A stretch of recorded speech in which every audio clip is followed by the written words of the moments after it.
Votre rôle, ça sert à quoi? Vous servez à éviter les guerres, mais c'est vous qui créez toutes les guerres. Après, vous venez nous embêter en Afrique avec des djihadistes que vous avez armés.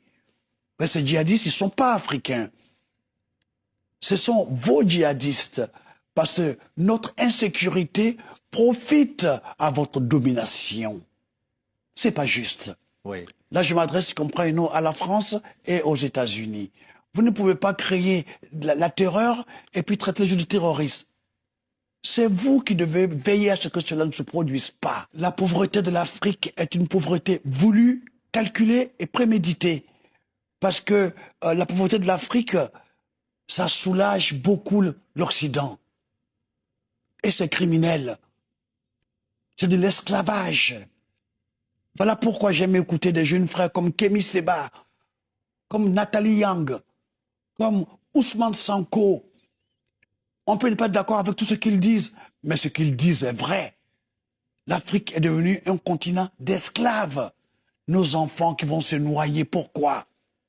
Ils viennent se livrer en esclavage en Europe. C'est de l'esclavage. Et cela est valable pour tous les Noirs, qu'ils soient des Antilles ou des États-Unis.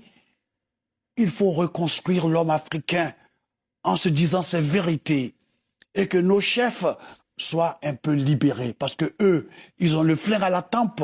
Voilà pourquoi ils ne font pas ce qu'ils sont supposés faire, transformer nos matières premières. Patrick, tu trouves normal qu'un continent comme l'Afrique, il n'y a pas l'autosuffisance alimentaire et que M. Macky Sall, qui a d'autres chats à fouetter, aille s'humilier devant M. Poutine pour qu'on libère les céréales? On a le fonio, on a le maïs, on a le mil. Il y a Tchéké, il y a Garba, il y a Tchapoudjen. Il y a plein de bas-fonds cultivables pour faire du riz. C'est pas du riz qu'on va attendre d'Asie. OK? Donc tout ça, OK? C'est parce que vous avez créé une guerre qui déstabilise le monde. C'est vous les terroristes. L'Afrique est en esclavage. C'est pas le passé. C'est aujourd'hui encore, à l'heure où nous parlons, l'Afrique. Les Africains sont encore des esclaves. Les Noirs sont encore dans l'esclavage. Il faut que ça cesse. Oui. Que l'épistémicide a écrasé la culture que l'homme africain avait. Les repères. OK? On a fait de nous des sous-hommes. OK? Toi, tu n'es rien. C'est l'Europe qui est le repère. Il faut être dans le moule, ok, que le colonisateur a construit pour toi, ok. Et c'est inacceptable. Il faut libérer l'Afrique. Il faut briser ces chaînes dans lesquelles on nous a plantés. Il faut que le nègre apprenne à désobéir. Ok? Sans armes ni rien, tu dis non. Quand on ne veut pas, on dit non. On n'a pas à nous dicter ce qu'on doit faire. OK? Et je tiens à rappeler à nos chefs d'État qui sont aussi victimes d'épistémicides. Il faut qu'ils se libèrent, qu'ils arrêtent d'avoir peur. Et cette politique de la main tendue, la politique du moineau, la bouche ouverte pour attendre la béquée doit cesser.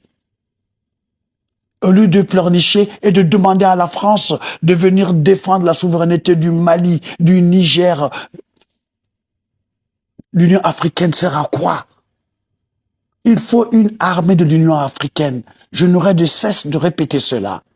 Vous pensez que Macron a été élu par les Africains? Non.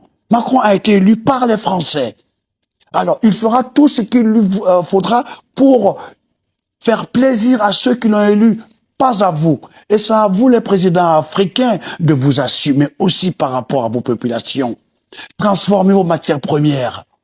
Motoriser l'agriculture. C'est honteux d'être chez toi et d'attendre que la France te nourrisse ou que la Chine te nourrisse. C'est quoi ça? Il faut que cela cesse.